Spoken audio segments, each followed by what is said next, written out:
Welcome to the Read Aloud, and Tango makes three. The interesting fact about this story is that it is based on a true story. That means it really happened. So, we're going to begin reading the story, and we're going to find out what makes it the real story. In the middle of New York City, there is a great big park called Central Park.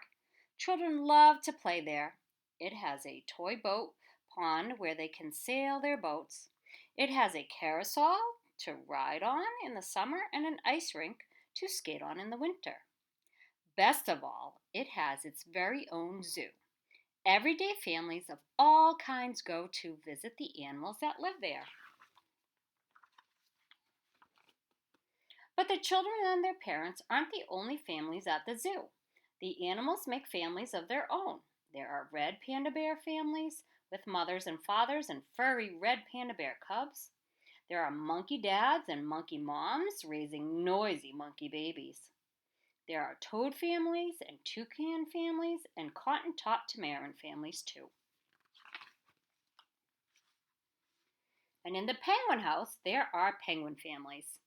Every year, at the very same time, the girl penguins start noticing the boy penguins, and the boy penguins start noticing the girls. When the right girl and the right boy find each other, they become a couple.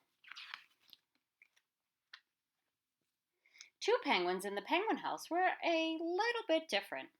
One was named Roy, and the other was named Silo. Roy and Silo were both boys, but they did everything together.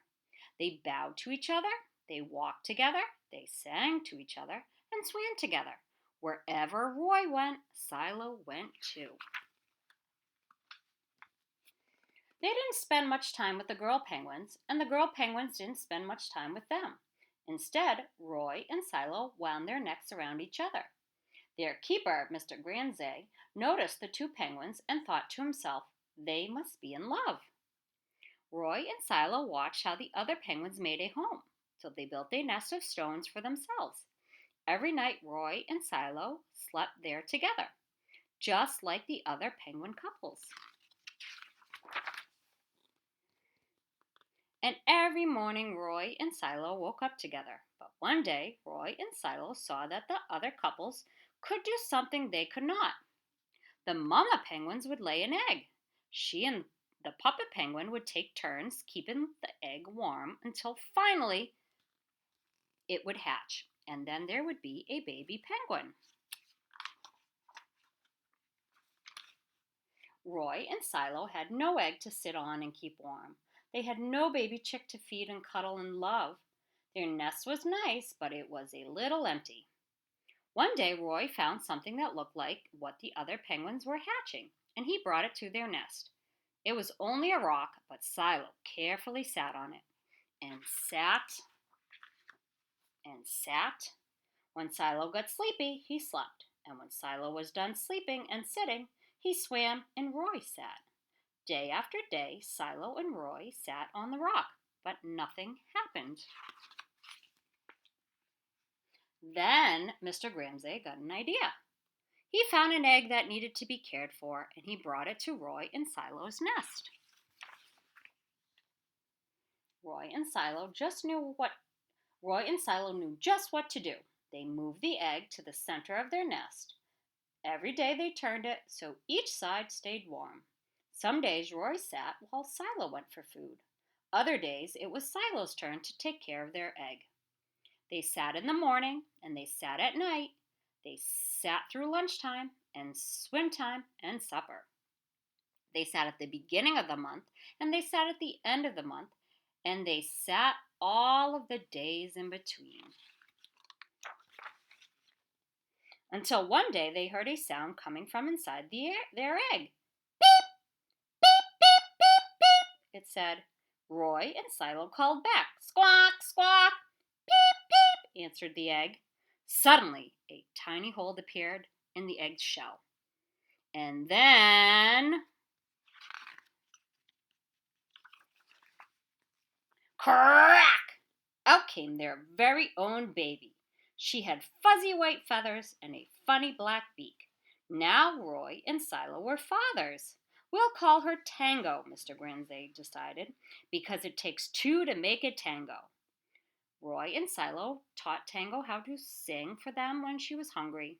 They fed her food from their beaks. They snuggled her in their nest at night. Tango was the very first penguin in the zoo to have two daddies. Soon Tango grew strong enough to leave the nest. Roy and Silo took her for a swim, just like all the other penguin families. And all the children who came to the zoo could see Tango and her two fathers playing in the penguin house with the other penguins. Hooray, Roy! Hooray, Silo! Welcome, Tango! They cheered. At night, the three penguins returned to their nest. There they snuggled each other, and like all the other penguins in the penguin house, and all the other animals in the zoo, and all the families in the big city around them, they went to sleep. So now I'm going to move this closer so you can see. This is the author's note. The authors, Justin Richardson and Peter Parnell, want to tell you how this is a true story. And it says this: all of the events in the story are true. Roy and Silo are called chin-strap penguins because of the delicate line of black feathers that loops under their beaks, as if to hold their hat in place. After years of living side by side in Central Park Zoo, they discovered each other in 1998. That was more than 20 years ago. Very long time. And they have been a couple ever since. Tango, their only chick, was born from an egg laid by another penguin couple named Betty and Porky. That couple had often hatched their own eggs, but they had never been able to care for more than one at a time. In 2000, that was 20 years ago, when Betty laid two fertile eggs, that means there's a baby chick inside, baby penguin, Rob Gramsay decided to give Roy and Silo and one of those eggs a chance to become a family. If you go to the Central Park Zoo, you can see Tango and her parents splashing about in the penguin house along with their friends, including Nipper, Squawk, Charlie, Wasabi, and Pee-wee. And there are 42 chinstrap penguins in Central Park Zoo and over 10 million chinstrap penguins in the world, but there is only one Tango. So, my challenge for you is if you are ever in New York City and you decide to go to the Central Park Zoo, why don't you check out to see if Tango and her two fathers, Silo and Roy, are still there living in the penguin house as a family.